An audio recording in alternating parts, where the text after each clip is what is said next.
There are customers that prefer circular products. We have large contract customers that want hundreds of task chairs, hundreds of workstations delivered with circular products. It's conscious decisions that our end customers take. And we see it more as an addition. If you, as a manufacturer, don't pursue the circular economy, someone else will do it and will cannibalize your business, and you will not be part of that.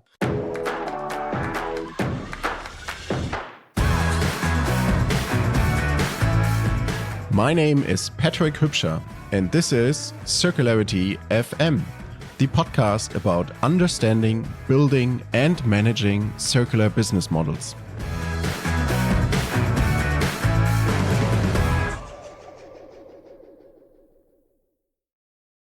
Welcome to Irresistible Circular Businesses, the series that showcases the business practices that deliver irresistible commercial and circular results. We will look at examples from different industries across different R strategies. Sponsoring partner of the series is Indeed Innovation, the global design and innovation firm pioneering the circular economy.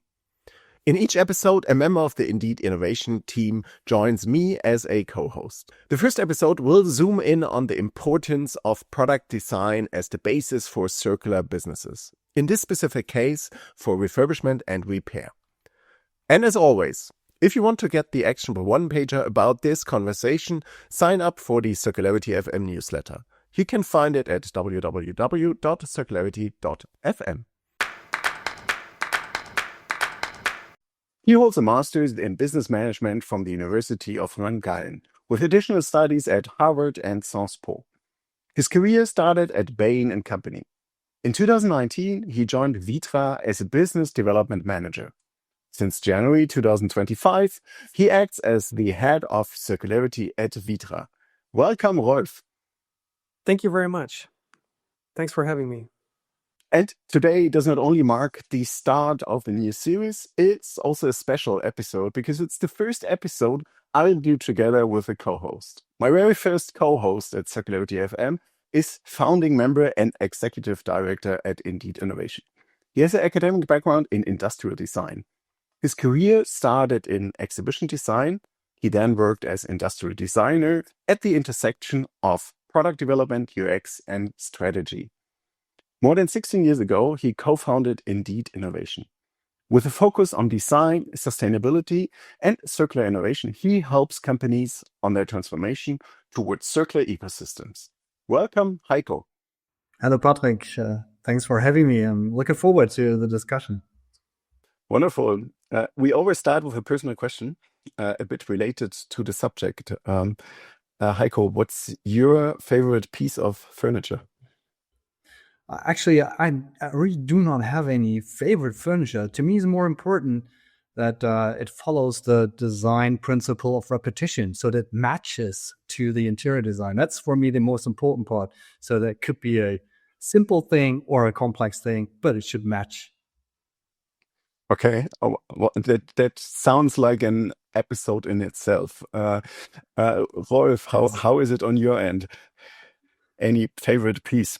Yeah, I actually do have a favorite piece. I'm, of course, a bit biased here. So for me, it's definitely the Vitra aluminum chair by Charles and Ray Eames. So it's a design straight from the end of the 1950s. Beautiful typology of chairs, office chairs, conference chairs. And actually, it's the chair that got me hooked to Vitra in the first place. So I even owned one before joining Vitra roughly 7 years ago. And I find it still very, very much appealing. So yeah, so from an emotional perspective, it's definitely the aluminum chair. And also, since we're here now talking about circularity, it's also a product that is highly suited for remanufacturing. If you are the original manufacturer, if you have the specific tools, if you have the specific machinery, and if you have the specific skill set to do so. So it's actually one of the best pieces to remanufacture from Vitra. So it's a double win for me. That's a perfect opening because we, of course, want to talk about Vitra's circular practices, in particular the Vitra Circle for Contract Rolf, can you tell us a bit what that is? Yeah, sure. So essentially, the Vitra Circle brand has been around since 2017. It started with the opening of a Circle store in Brussels. Shortly after, we had a second store opened in the Netherlands. And then a couple of years later, here also in the Vitra campus where I'm today. And those Circle stores are actually retail operations, so focused very much on B2C clients. And they have the specific focus of selling circular products and services to private customers. So essentially pre-used furniture. And actually, roughly 3 years ago, we asked ourselves the question, what is our solution for our business customers, so for our contract customers? Because ultimately, the furniture is often very much the same for business customers, but the quantities, of course, are much different and much higher, or have the potential to be much higher, and especially also the ecologic footprint of doing so. And that was essentially the birth of Vitra Circle for Contract as it stands today. And it has, I would say, 3 pillars. First is Circle products. So we buy back larger amounts of furniture that is no longer needed from contract clients, really at large scale and in large quantities, bring them back to our Circle hub, store them, and start the refurbishment process once we have new contract buyers for these kinds of furniture. And we do a very comprehensive refurbishment process. So typically, or actually the majority of the products that we take back and buy back is actually completely dismantled, and the individual parts are cleaned. Aluminum gets repolished to get its original shine again. And then the individual pieces are reassembled again. And we often work with Re-upholstery, so and new seat covers. So you, as a client, you have the option to really specify the furniture piece according to your needs in the desired color that you're looking for. So that's pillar number 1. And pillar number 2 is the Circle services. So we do exactly the same also for furniture that is in possession of our clients. So we bring them back either to our Circle hub, again, refurbish them completely and bring them back to the client side, or we refurbish on site. And the third pillar is the take-back service and buyback service, which of course feeds into the first pillar, because ultimately what we can sell as Circle products are furniture pieces that have been previously used by contract customers.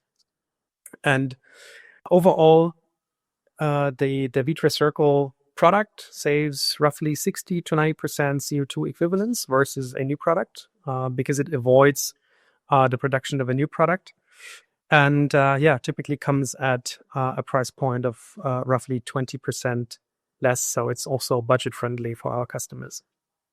Wow, nice. And let me just to clarify, since we're talking business model here, so you mentioned the 3 pillars. Would it be fair to say that, especially for pillar 1 and 3, it's basically on the cost side, you have the costs of buying back, taking back the furniture. Then you have the cost positions of refurbishment, and so on, as you elaborated. And then on the revenue side, you have the sales price that comes a bit with a discount in comparison to new products. That's more or less it. That's more or less it. There also comes like the position of storage, of course, because you can ultimately only sell what you have on stock. But essentially, that's it. We sell our products. Maybe just as an addition, we sell our products via a digital platform to our dealers. So all our dealers have access to the digital platform. They can specify the furniture, the used furniture, according to their needs, wherever that is possible. Working with, new fabric covers that we attach to the products, because that's, from an environmental perspective, reasonable and ultimately makes fitting the individual pieces into the color concept so much easier. You mentioned already a lot of things across the entire system, which is great. I think it's good to deep dive a bit into the one or the other aspect, which is important to understand. And as you mentioned in the beginning, you have the aluminum share is the one that you like most. And I guess that's also because of its design, which seems to be a very important aspect, especially for Vitra being a design brand. So I wonder how does the product design is enabling your circle for contract business model? What relevancy does it have, the design of it, of the product? It has a huge impact.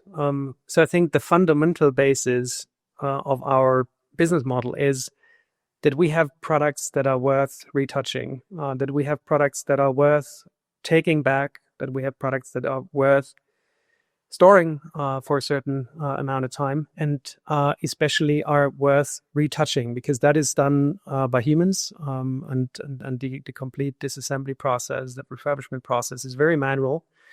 So that's, I think, really the fundamental basis, that we have products that are not only iconic in design in terms of that they are timeless, that products actually are out there having been in use for decades and they're still perfectly fine to take back. That is the one point. And then there's also the point, of course, about the durability, that those products are not only aesthetically still appealing in today's world or in today's view on aesthetics, but also that they're durable, that they are still able to refurbish. So that's really the fundamental basis. And the second basis really comes down to the product design as such.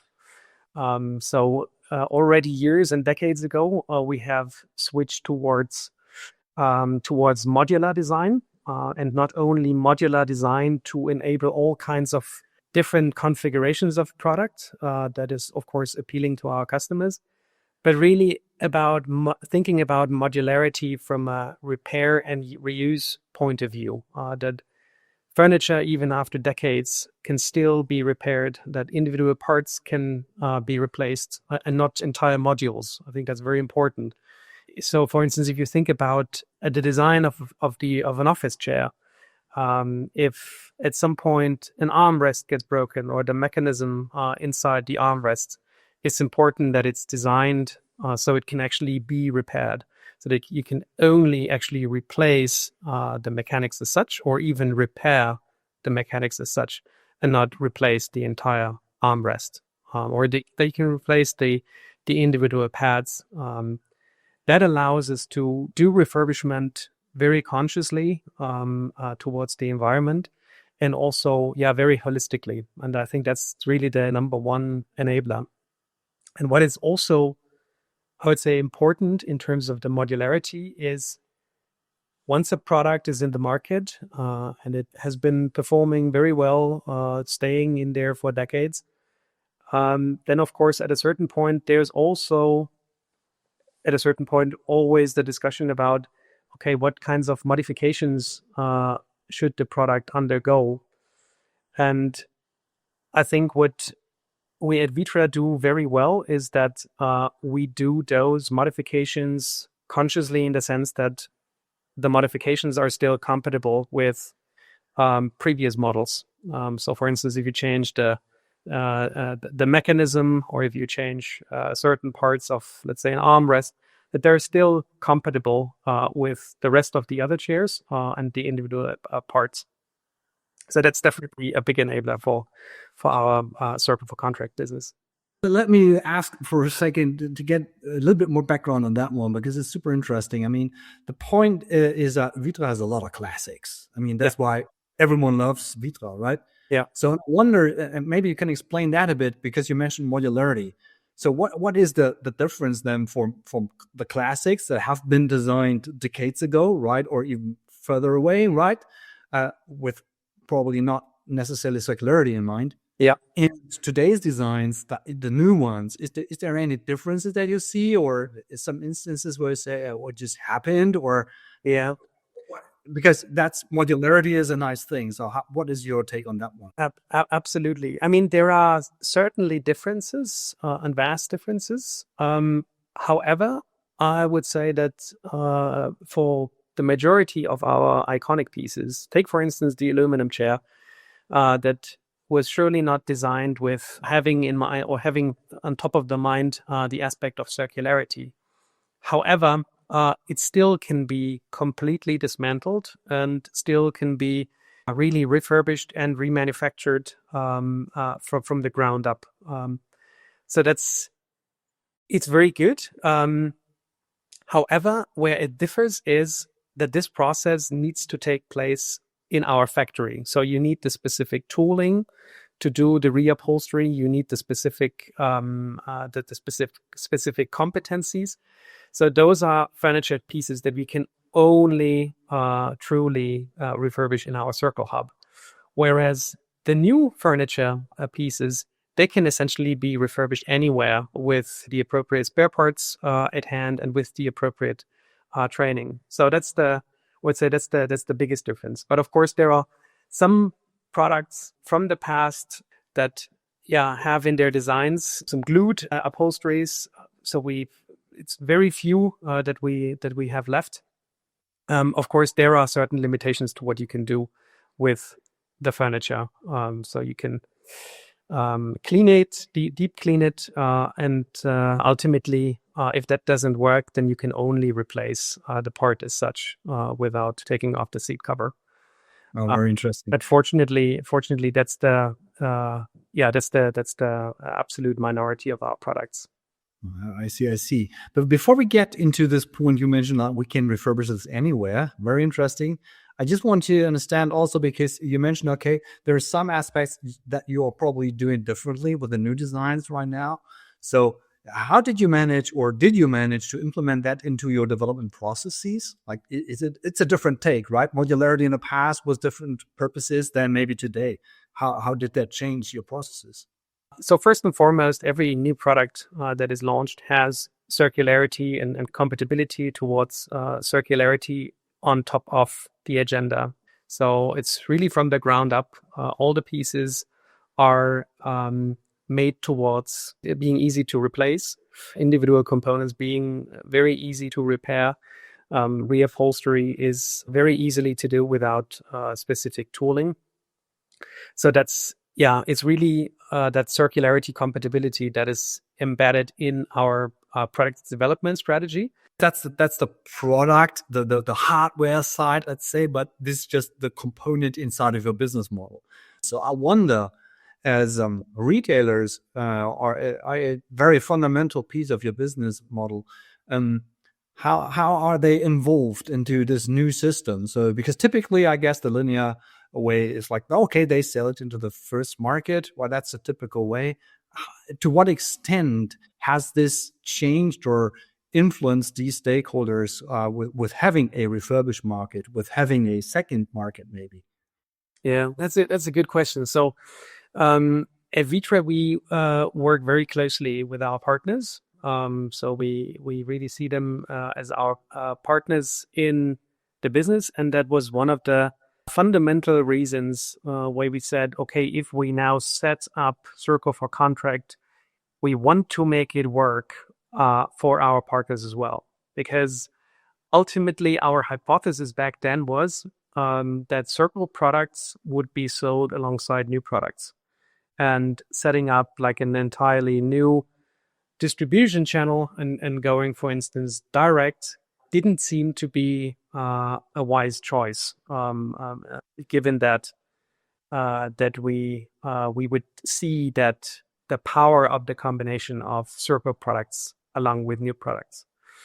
So that was important for us, and that was actually one of the reasons why we also worked very consciously to replicate certain aspects of our way we do business and translate that into the model we work with our partners in the Circle business. So for instance, one of those aspects is, first and foremost, they get full visibility into our stock. They can They can specify the furniture according to the needs of our customers. And another aspect is that we replicated the model of list prices. In the contract area, of course, there are volume discounts. And hence, we set up kind of like a separate scheme of list prices that are applicable to our end customers, but also work with our dealers so that we have fixed circle list prices that our dealers can work with. So ultimately, they can also give volume discounts to end customers. And I think in the aftermath, this was a very good decision to really replicate areas that work very well in the new product business and really replicate that to the circle business. I really love that approach because I think it makes you quite unique and very special considering the entire system. Because typically what we hear in the markets here and there is like considering circularity as a closed loop for oneself, maybe not thinking too much about those who are or could be potentially included into that loop. So it's lovely to hear that you think about your partners and retailers and involve them into the business. Still, I wonder because there's the one question everyone has when it comes to refurbished products or reprocessed or whatever it is the question like, would that maybe cannibalize or classic business? Would I love to sell more of the new ones instead of having maybe a discount on others? So how do your partners and the retailers perceive that? How do they get that into their business as an addition, as a substitute, or how is that working? Yeah. So our partners, as well as we see it as an addition. There are customers, of course, and many customers prefer to buy new. But there are customers that prefer circle products. We have also large contract customers that want hundreds of task chairs, hundreds of workstations, essentially, equipped or delivered with circle products. It's conscious decisions that our end customers take. And we see it more as an addition. Of course, it cannibalizes to a certain extent. However, the question is also from a manufacturer point of view, and now also with the circular economy really going into and becoming quite a swing, is essentially if you as a manufacturer don't pursue the circular economy, someone else will do it. And then ultimately that will cannibalize your business and you will not be part of that. So it was a conscious decision to pursue this business model for us. Well, I can only agree more than 100% to that. I think that's a mandatory set of mind, which everyone needs to consider for future markets. And it's good to hear that this is in addition, because that's also crucial to understand. It's not replacing your classic business. It's an addition for now. It's an addition, and it's really unlocking new client potential for us to a clientele that we have not served before. So overall, it's a win from an economic perspective as well. Yeah, I guess so. Still, coming back to the point, because you mentioned it, refurbishment can be done anywhere. Does that also add a business on the service side? So I could argue and say a retailer may be afraid of losing business of saying, oh, instead of selling a new furniture, it may be serviced anywhere, or refurbished anywhere. Are the retailers also involved in that, let's say, service business aspect? When we sell those services of, for instance, the aluminum chair refurbishment and soft pad chair refurbishment that we do inside the Vitra factory, and if it's the dealer actually making the deal, then of course the dealer also participates from that sale. So we give them their fair share because ultimately they have nurtured the lead, they have consulted the client, and they are also part of the process because they are typically getting the chairs out of the buildings of our customers and getting it into their warehouse. And that makes it practical for us to, whenever we deliver furniture, to actually also take back these furniture, bring them back to our factory, disassemble them, clean them, refurbish them, and ultimately, reassemble them and send them out again to the same dealer, so we can keep the same routes. So our dealers play a very active role also in the centralized services that we offer. Absolutely. And what I really love is that you are already considering in that business area the incentives for your partners, because that's what at least makes them join into that new business area and business model and be part of it and participate in it. So maybe we can talk a little bit about the contract, because that's it's even in your name, right? Not your name, but the model's name, Circle for Contract. So I want to understand that a bit more, because I believe it's very important aspect of how furniture or devices can circulate. So how are the contracts for circularity are set up? How do you get in touch and involve the end customers? Because it's you, it's your partners, it's the end customers, it's users. Right. Then you want or need to get something back. How is that model been designed? So also a good question. The majority of our takebacks and buybacks are actually initiated by our own sales teams that are out there in partnership with our dealer partners. So we have a tandem model of pursuing opportunities and working together in certain projects. And typically, once we have new furnishing projects, there is already an installed base of Vitra furniture. And ultimately, at a certain point, the question comes up, so what do I do with my old Vitra furniture? Because it shouldn't go to waste. And of course, our own sales teams as well as our partners know that we take back and buy back appropriate furniture and offer them to us proactively. So we are at a point where, we do not necessarily need to go out in a targeted approach towards end customers to buy it back. Because actually the buyback opportunities they come straight out from the markets, because we are there, our partners are there, and they are aware that we are interested in buybacks and takebacks of Vitra furniture. That's interesting, because you say they are aware of it. So how transparent is that to them? So I mean, what I want to get more deeper in is there's the contract side. So once I purchase products from Vitra, I could consider that in the contract, say, hey, maybe in 10 years, whatever, there's an active take back scheme in place. But how's about those that maybe do not know about it? How do you get in touch with them? Is that part what your partners and retailers are doing? How do you create this awareness?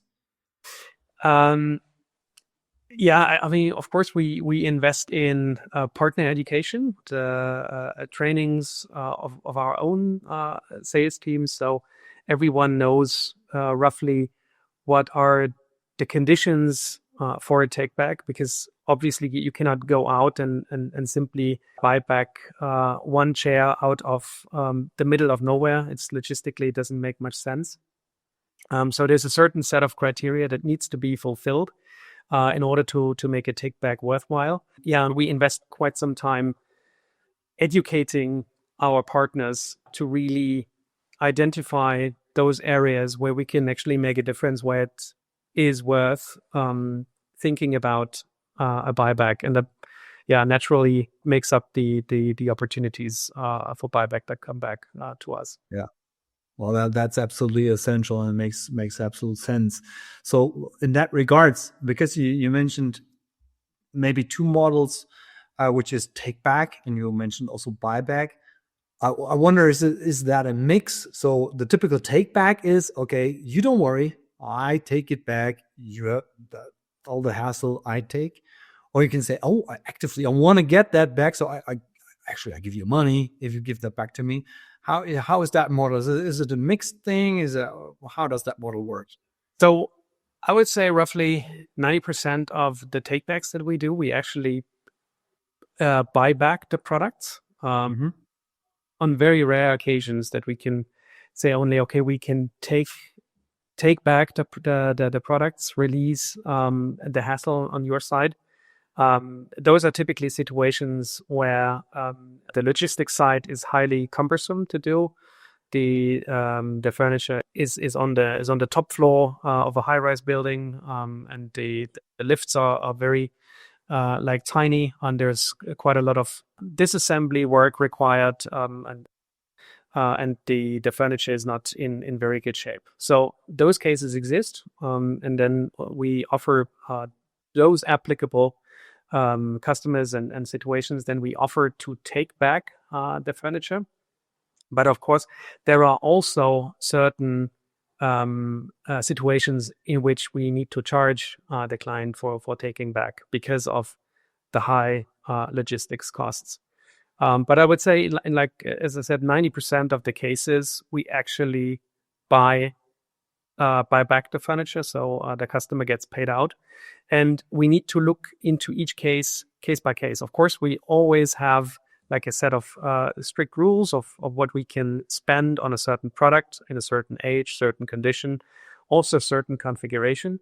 But then always there comes in the area of, okay, where is it located? How is it stored? What's the situation? What's the timeline also? Because if it's like well ahead, you can plan very easily. If it's tomorrow, then of course you need direct transports routed, which are quite expensive.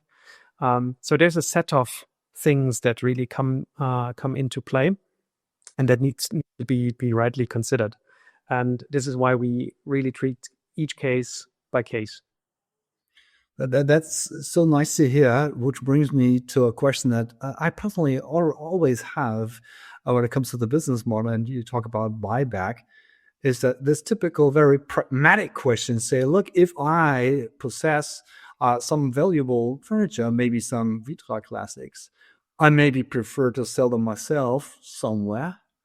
Or the other way around, we say, I have some whatever cheap, maybe not so fancy furniture of low value, right? Yeah. Or maybe that's the reason that's the point where I would love someone to buy back. Yeah. How do you deal with that? Like, how does that fit into your business model? Yeah.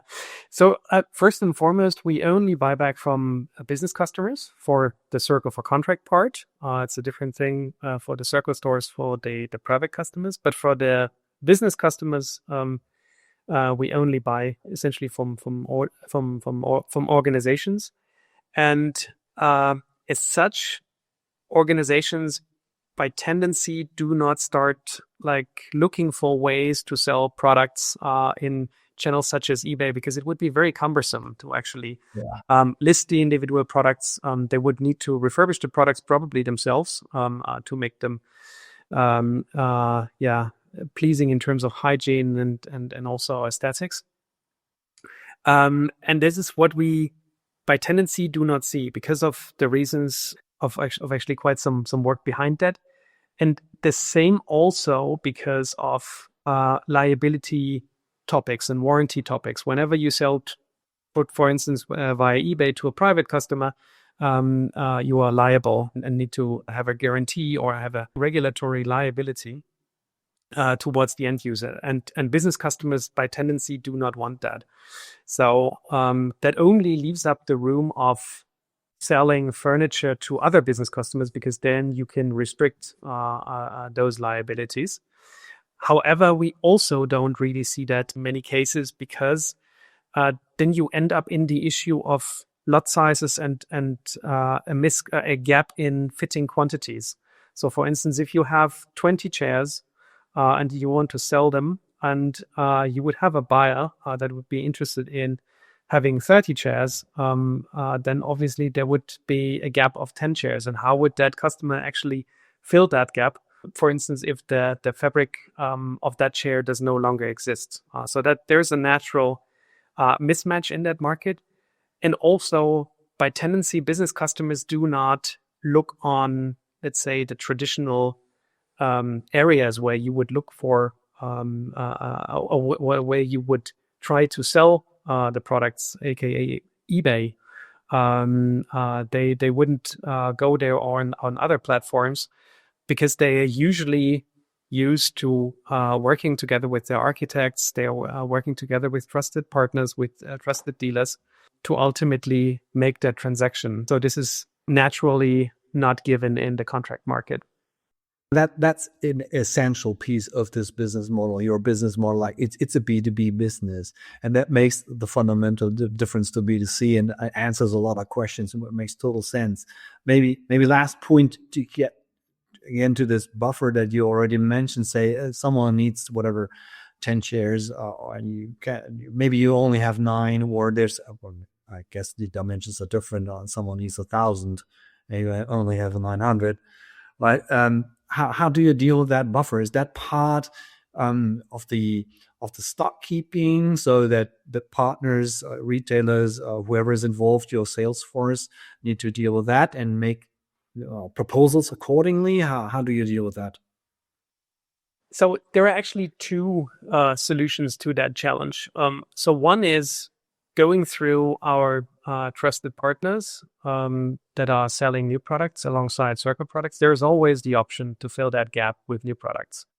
So that's really one of the big opportunities for every end customer.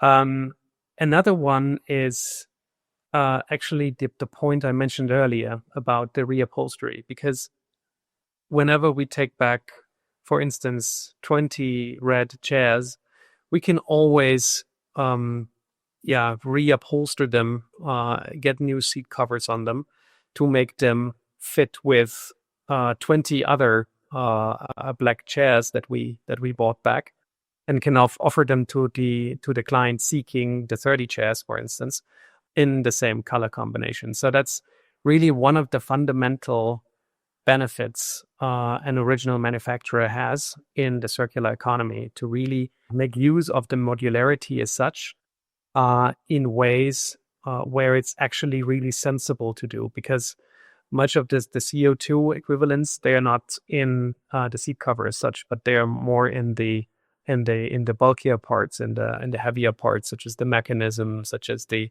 aluminum parts, and the seat covers. They only add the lowest point of towards the overall footprint to the product. So this is how we solve it. But that's amazing to hear, because you also solve what I mentioned in the beginning, that I like the design principle of repetition. Even for that, you have a solution, because you can just adjust it. Makes so much sense. I really love to hear that. Wonderful. I want to pick up what you mentioned towards the end and bring it back to the intro, Rolf. You talked about the CO2 equivalents, and you mentioned there's like a 60 to 80% benefit of the circle. Yeah. That also includes transport. And wow. And do you provide a kind of proof of that to the customers? Is it important for customers? Do they demand that? Is it for some even a driver to go for the circular solution? Definitely. So I would say really the majority of our customers makes a conscious decision for circle products. And for the large or larger projects, we can really calculate that based on the individual specifications of the client. So for instance, if they want a chair with a new upholstery, of course, it needs to be calculated based on the total amount of spare parts, the total material that makes the refurbished product. Also, if parts are replaced, we of course document that, and then we can provide our customers with kind of like an end bill of the CO2 equivalent that have been saved in comparison to a new product. Well, that sounds like one of the poster pieces in terms of circular business. So both benefits on the commercial side and on the circular and environmental side. That brings me to my final question. What makes Vitra Circle irresistible for Vitra? So at first, it makes sense from an environmental perspective, but also from a business perspective. This has always been important, that this is not a pilot that is worth like pursuing for marketing reasons, but this or let's say for environmental reasons alone, but that it should actually pay off as a business as such. And this is surely the case with our model. So this is important. And what makes it super attractive for us, of course, is I think there is not a furniture maker out there that has such a broad portfolio of iconic furniture pieces that are, that have been manufactured with that kind of dedication, with that kind of quality, and that are still aesthetically so pleasing to retouch. So our installed base is an absolute asset for us. And we really are using that asset and making it part of our business. And that ultimately makes it so attractive. It sounds like a real privilege, and I'm pretty sure many listeners right now are like a bit envy to what you're doing there. But I mean, there is only one Vitra, and Heiko, let's try to make that a bit applicable to other companies and zoom out a bit. So, what's your perspective here? When does refurbishment, especially through dealers and sales partners, when does that work? So I think what Wolf just described is a perfect blueprint for success. To me, at least what I assume on here is that it consists of three major pieces or pivotal pieces, which is the contract. So it's built into that business model, which is super important. It's even when you purchase something or you have a contract signed, it's already there. So it's in the beginning. The second part is that it's seen and understood as a systemic approach. So it doesn't leave anyone out. It involves everyone. So even the retailers, so they are part of it. And the last, and I think even maybe the most important part, because we're talking business here, is in the incentives. So why should I join? It's not like thinking about oneself. It's thinking about who is in that system, who could participate, and why should someone participate. And that makes it a whole success case. And I think that's absolutely nice to hear that. And yeah, as I said, I think to me, this is a blueprint. Definitely, definitely. And let's turn it around. What are the barriers you need to overcome if you want to build something like that? Typical barriers are, and that's what Rolf described, what Vitra solved already decades ago, is modularity. Modularity is a barrier because it's in many cases it's understood as more interfaces. The processes become more complex and all that stuff. But we have here the case where it shows that modularity is an enabler for a future business. It was once set up for a different purpose, and now again, second time in its life pays off and say, look, sure, we now can use that. And it makes perfect sense. And it always made sense. And I think that's a barrier to overcome, especially for products which are not modular yet. Right. Yeah, definitely. And to wrap it up, how do you see the contribution of such a model towards the commercial success of the company? I think the most important part is what we talked about is that it's in addition to the existing business, which is so important. It's not cannibalizing anything. It's just adding to it, which means it could even grow or become more important and be more relevant. It's de-risking the future. I think that is the pivotal part of it, and that's so smart to do it. So I'm really happy to hear that. Yeah, nice, wonderful. Now, this was kind of a playback. Let's maybe play it back to Rolf. Anything to add? Any additional thoughts? Listening to Heiko, Heiko's reflection? I think Heiko summarized it perfectly well. Wonderful. Rolf, thanks for driving that business and sharing your experience with us. Thank you. And Heiko, thanks. Awesome interview. Yeah. Looking forward to a next one. Thank you, Patrick. I'm looking forward to the next one. And Rolf, thank you so much for sharing all the insights. That's amazing to hear. And I bet it will have a positive influence on those who maybe had doubts. There is no reason to have doubts. It's only do it. Very glad to hear. This was the first episode in this series, Irresistible Circular Businesses, in sponsoring partnership with Indeed Innovation, the global design and innovation firm pioneering the circular economy. If you want to get the actionable one-pager about this conversation, sign up for the Circularity FM newsletter. You can find it at www.circularity.fm. Do you want to learn more how leading brands are turning returns into revenue? Then download the Recommerce playbook by Indeed Innovation. You will find a link to it in the show notes. In the next episode, Johnson & Johnson will share how they use Take-Back to grow sales. Let's drive a profitable circular economy. And please don't forget, the most abundant renewable resource is your imagination.